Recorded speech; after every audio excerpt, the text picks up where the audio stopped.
রোজায় বিশেষ নিরাপত্তা ব্যবস্থা গ্রহণ করেছে মহানগর গোয়েন্দা পুলিশ। শনিবার সকালে রাজধানীর মিন্টু রোডের ডিএমপি মিডিয়া সেন্টার অতিরিক্ত কমিশনার রেজাউল করিম মল্লিক জানান, পতিত সরকারের অনেকে আইনশৃঙ্খলা পরিস্থিতি ঘোলাটে করার চেষ্টা করছে। রমজানে আইনশৃঙ্খলা পরিস্থিতি নিয়ন্ত্রণে অপরাধীদের বিরুদ্ধে অল আউট অ্যাকশন শুরু করেছে ঢাকা মহানগর গোয়েন্দা পুলিশ। মহিম মিজানের রিপোর্ট। সানবিট সব দিবে সামাল। সানবিট ম্যাজিক প্রেস ডিশওয়াশিং এর মাথা ঘোরানো সলিউশন।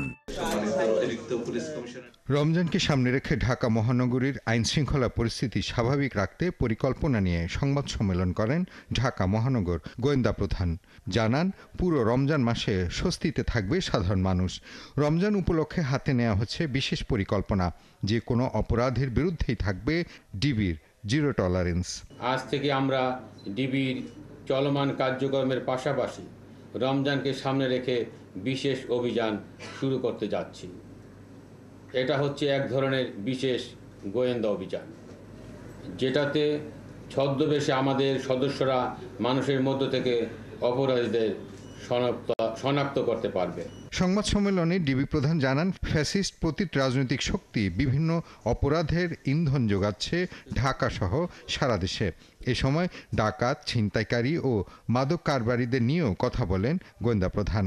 তার দাবি, যৌথ বাহিনীর পাশাপাশি পুলিশও কাজ করছে।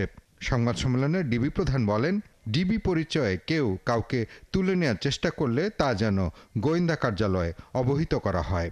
জনসাধারণের প্রতি আমাদের আহ্বান, এখন ডিবি পরিচয়ে কেউ গোপনে তুলে নেওয়া বা সিভিল পোশাকে তল্লাশি এই ধরনের কার্যক্রম কেউ করলে আমাদেরকে অবহিত করবেন। পাশাপাশি নাশকতা করতে পারে এমন কোনো তথ্য থাকলে ডিবিকে সহায়তা করুন।